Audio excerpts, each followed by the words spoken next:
Hello everyone, hope you all are doing good. Today we are going to see how to create forms in HTML.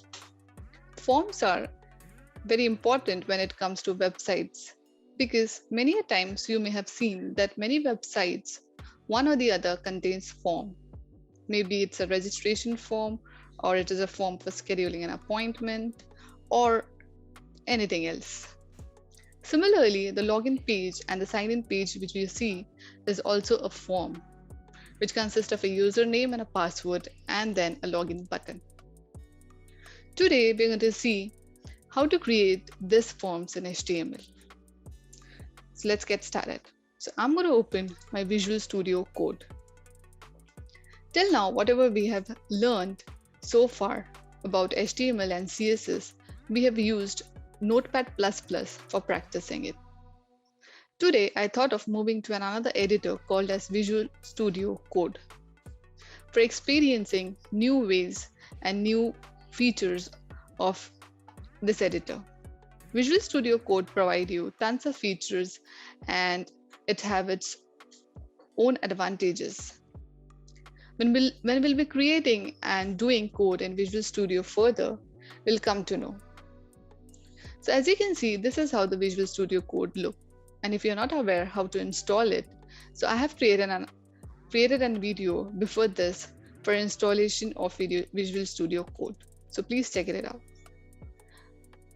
So as you can see, this is a Visual Studio Code, and on the right hand side there are the files which we'll be working on, and on the left hand side this is an Explorer which contains the folders and files, all the folders and files which you are interested in working. So I have created a folder called forms, and inside that I have added a HTML document, means I have created a document as well. So how I have created this form folder is simply, we have got an icon over here, add folder. So what we have to do is we have to simply click on this and it's going to allow you for creating a folder. For example, anything I'm putting now. And after that, clicking on this, you can add a file as well. So if I'm putting anything, for example, if I put this, it's going to give an HTML file for me. So I'll delete this for now. And because I've already created it, so this is the folder which I have created and this is a form, right? So unlike Notepad++, we don't have to write everything from scratch in Visual Studio Code. As I told you, Visual Studio Code provides you many features. So this is also one of the features of Visual Studio Code, that it gives you the boilerplate of HTML or the basic structure of HTML automatically by pressing exclamation mark and tab.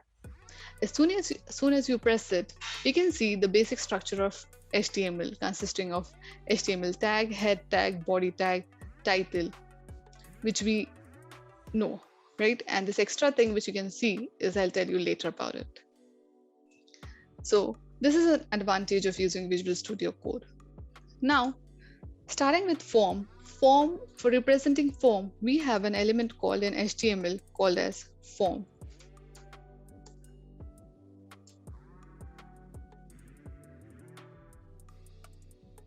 Now I'll save it and I'll run it. Before that, I'll just put a header over here and I'm going to write a heading for my form, and the heading is going to be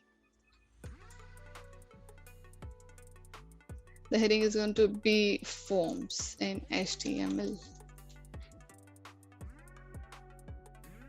Okay, and let's save it. And how do we run it in Visual Studio Code? In Notepad++, we used to go in the folder structure and double click on that file, which we have to open it in browser. Here, simply you have to save it and then right click, and here you can see an option called open in default browser or open in live server. You can choose any of them. I'll open in default browser, and here you can see forms in HTML, right? Okay. Proceeding with this, now there's nothing over here after adding the form tag, because form tag simply acts as a container. So whatever you write, you are going to write inside this form tag will be actually visible over here. So what we'll do now is we are going to create a simple login form, right? Because we all know how the login page looks like. A login page consists of a username and it consists of a password. So this is what I'm going to put. If I save it and if I go and refresh it over here, you can see username and password. Okay, I don't want it beside each other. So what I'm going to do is I'm going to add a break tag. And here we go, right? So this is what I have simply wrote it in the form. But when actually you see a form is consisting username, and in front of that there is a box which is called as a text box, right? Similarly, we have to do it over here as well. And in form or in any login page, the name which you see is called as a label, and the box which you see inside in front of it is called as the input box for that label. So this username, we are not going to leave it simply like this, but we're going to write it or wrap it under an element called as label. So this is the label tag, which is used to define your labels in HTML. Okay, labels means simply to give label. As in this case, we're giving it for username and we are giving it for password, right? Something happened. Okay, I'll just write it. Label. And inside my label, I'm going to write password. Okay, and if I save it, there will be no change because they both are both are labels only. You can do it right like that way as well and this way as well. But this is more preferable way because this is good practice to write your label inside the label tag. Okay. Now after that, as I told you, in front of the label there is a box, right? Usually, many times there are text boxes, there are drop downs, then you have check boxes and so on, radio buttons. So here we'll require a text box because it is a username. So text box is actually input where you're storing an input, and that's why we have a tag called input tag in HTML. This input tag actually defines the input, okay, which you're going to take. So if I just save it without anything writing more in that, it will still show me a box, right? Similarly, if I do it for password, it's going to show me a box, right? So this is how the input looks, or the input tag works. It will give you a box for entering your input. Okay, but now you have to tell this input tag that what type of input you want to enter in that particular box. So now username will be always type of text. So I'm going to give this type as text and I'm going to save it. Okay, and then here you can enter any text. Similarly, password is a type of password, right? So if I give over here text, for example, we'll see what will happen. I'll give text and save it. I'll write over here something and I'll write over here as well something. So what is happening? This particular thing is correct because this is username. So here it should be text only. But in case of password shouldn't be visible to anyone, right? So that's why this particular type should be of password. So if I change it to password, let's see what happens. I'll refresh this. I'll write over here and over here as well. So my name is in text format, but my password is hidden. This is because I have used type equal to password. So type is a very important thing when you're writing input element because it is defining what kind of input element it is. Similarly, there are two more important things with this, and that is name and ID. Every input element should have its own name because when you'll be moving further, you'll be writing number of input elements in your form and you'll be adding number of buttons and text boxes and so on. So how one can identify that for what purpose that particular input box is used for? So that's why we have to give name for every input element. So for this, I'm going to give I'll give username only, name as username. And also I'm going to give an ID as username. Okay, similarly, I'm going to give this thing for password as well over here, and here I will be writing password and password. Now you may be wondering, if there is already a name present to distinguish between the different inputs, then why there is need of ID. So I'll tell you one of the use of ID. For example, if you see now, username, if I click on this username, nothing happens around this text box, right? So there is an property of this label called as for. The value of ID and the value of for should be similar. Because why we are using this for? We are using this for telling this label that you are for representing this particular ID. And now if I save it and run it, now you'll see a change.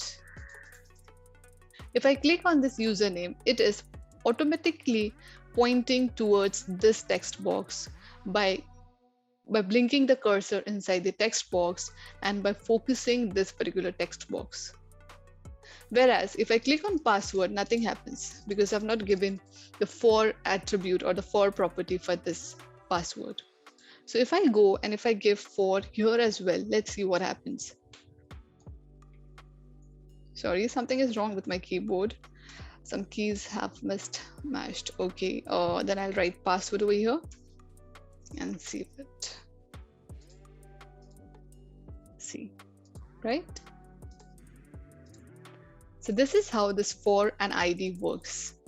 Now quickly, we have got our username and password, and we are going to add a button with this. For adding a button, you have to use a tag called button, and you have to give a name for that tag. Sorry, submit.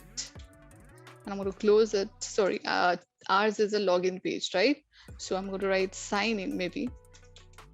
We're creating a sign in or a login page and button, and I'm going to save it, go and run. So here comes a button. So this is how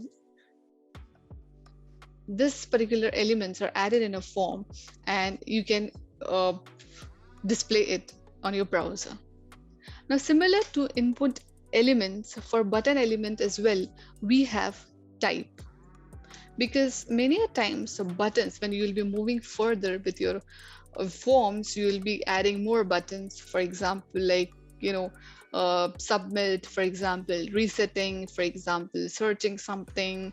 Yeah, so there can be number of buttons as well. And that's why we also have a type for button called as submit. So this particular button is representing submit, right? Signing in means we are submitting some information. We are giving some input to the server. So that's why I'm writing type equal to submit. If I go and run it, you can see that means it's the same, but we have just added a type. The same thing, you can write it in an input element as well. I'll just show you, sorry. What I'm going to do is I'm going to add an input element over here, and I'll write over here submit. So I'm going to tell that this particular input element is of submit type, and I'll write over here as well submit, and here as well submit. Okay, and I'll give a name to it.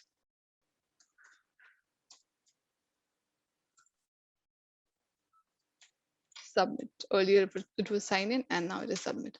And if I run it, here you can see there's no difference. This is an button tag and this is an input tag, but still this input tag is getting displayed as a button itself because we've given type equal to submit, and submit will always be a button, right? So this is how it is displayed. Now, one more thing about this for, we can write this for instead of using this for highlighting that particular or for letting your cursor to be on that particular text box for what that label is. We can also just wrap up that label instead of writing the for. We can wrap up the label around the input like this. And if I do, it will work the same way as a for was working. Can you see? I've just removed the for from password, but still it will show the cursor in this box because I have wrapped my label around this input element. So this is how your basic form will, a login form will look like, which will consist of username and a password, right?